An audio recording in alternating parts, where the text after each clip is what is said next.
going? I said, I'm going to the camp. You want to eat some ugali, goat, and play soccer? He said, no, mister. Take us where you going. Take us to America. And then he stopped and he said, no mom, no dad. No mom, no dad. No mom, no dad. No mom, no dad. We are good boys. Take us to America.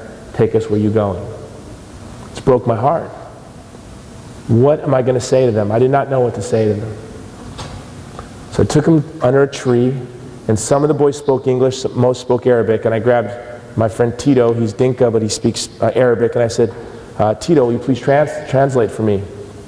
And I said to these boys, I said, I would love to bring you to America, but my country will not let me. And it will be unfair to your country. And I'm going to pray every single day that you boys become the men that turn Sudan and southern Sudan into a new and free Sudan. And that new Sudan will be an example to the world, a beautiful polity in the heart of Africa, that you will become an example to the world. And then Pastor Tito prayed, and we walked, and I felt better.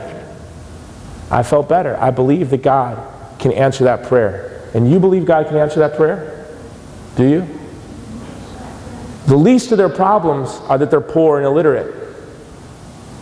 Their biggest problems are they're orphans who witnessed their mothers brutally murdered and raped, and their sisters and their fathers shot and killed. And they live alone with the pain and the trauma of that, alone in the deserts of Darfur every night. But we know God can answer that prayer.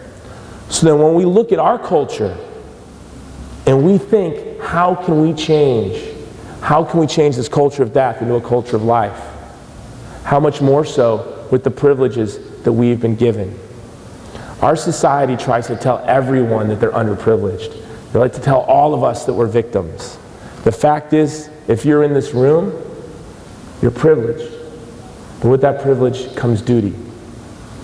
And every night when I say my prayers with my family, I pray for those boys in Darfur and Josh. And every night I'm going to pray for you. Now when I travel, in the past 7 days, I've given 9 speeches in 7 states, so I'm a little tired, and so if I haven't made any sense, forgive me. English is my first language, I promise you. But why I do this, I just do all I can do. I know that every event could be an event where someone will eventually choose life. When I was in college, some of you heard my earlier talk, I shared this with you. These girls used to harass me for always talking about abortion. And I told them I would never talk about abortion again if they promised me that they would never have an abortion. And so they promised me. And then the next class, I kept talking about abortion again. The third girl that I asked was the hardest head of the bunch, and she thought about it before she made the promise.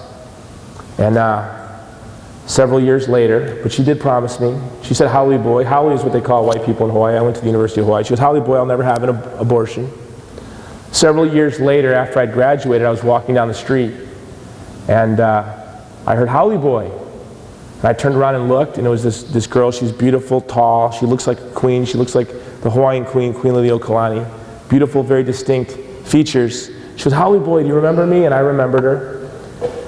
And I walked up to her, and she said, do you remember that promise you made me make? And I said, I do, I remember. She said, well, shortly after that, I'd gotten pregnant. And my mother wanted me to have an abortion. My boyfriend wanted me to have an abortion. And my boyfriend's mother wanted me to have an abortion. And they drove me to the abortion clinic. My boyfriend's mother driving, and me in between, my mother and my boyfriend in the back seat. When we got to the abortion clinic, I just kept thinking about the promise that I'd made and how you had said at the end when she said, I promised you. You didn't promise me, you promised your baby, keep it. She said, I thought about that, and I ran when they opened the door, and I ran and I ran. I got on the bus, and she said, Haole boy, I want you to meet your promise. And she pointed at her 5-year-old son. And so that's why I do this. Because although you're Christian, you're Catholic, you're here, statistically 1 out of 3 of you will choose an abortion in your life. So I'm here just to ask you one thing and one promise. I promised my girlfriend that I'd work to end abortion for her. I may never end it, we may never end it in our lifetime. My daughter says, Dad, you'll save the Shire, but not for us, quoting Samwise.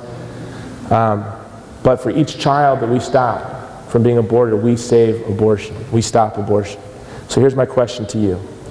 Number 1, if you promise that you will always stand up for the dignity of the human person, Whether it's undermined because of their race, their ethnicity, their religion, because they're elderly, they're disabled, they're an embryo, they're a child in the womb.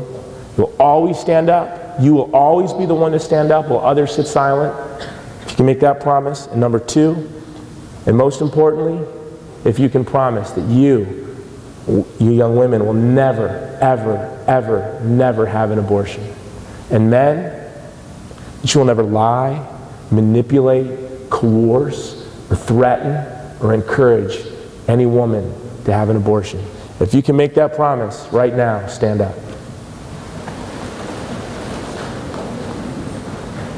Thank you very much. God bless you guys.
And so every day I take down all the requests and see if Eduardo is available. But then a couple of weeks ago, I had a request from Kathleen Wilson. How many of you know Kathleen Wilson? And it said, hi, this is Kathleen Wilson. I'm in Michigan, and we really want that hot hunk of a man to come give a talk. And I was like, finally, somebody wants me to give a speech. And when you laugh that hard, it hurts my feelings, okay? It's a joke, but it's not that funny. I'm here today to talk to you about popular culture and abortion. In our society today, the two biggest lies in our country are, first of all, that nobody knows when human life begins. Have you guys heard that when you're debating your friends?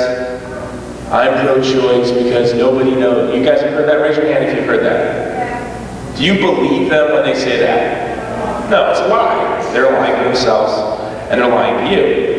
And a lie that's probably even bigger than that lie is that abortion is good for women. It's a celebration of women's rights. And how many of you have heard that? And maybe if you're really, really naive, you might believe that one. But the older you get, and when you see more and more of your friends suffer from an abortion, and you see how it impacts their lives, you'll know that not only is abortion the destruction of an innocent unborn child, but it's oftentimes the most devastating event in the life of a young woman or man. And even Hollywood knows this. Even Hollywood. I call this talk Broken Hearts Sing. And why is that? Because you can ask somebody their opinion on abortion, they can tell you a lot of different things. But when artists create, they create from their heart. And so when artists write a script or they write a song, they tell the truth. And so what we're going to do is we're going to look at Hollywood and what Hollywood has to say about those two big lies. Number one, that no one knows where life begins. And number two, that abortion is good for women. Now, first of all, how many of you go to the movies? Okay, put your hands up. How many of you have seen Juno? How many of you have seen Knocked Up? Okay, confession is available in the back. Okay, this film knocked up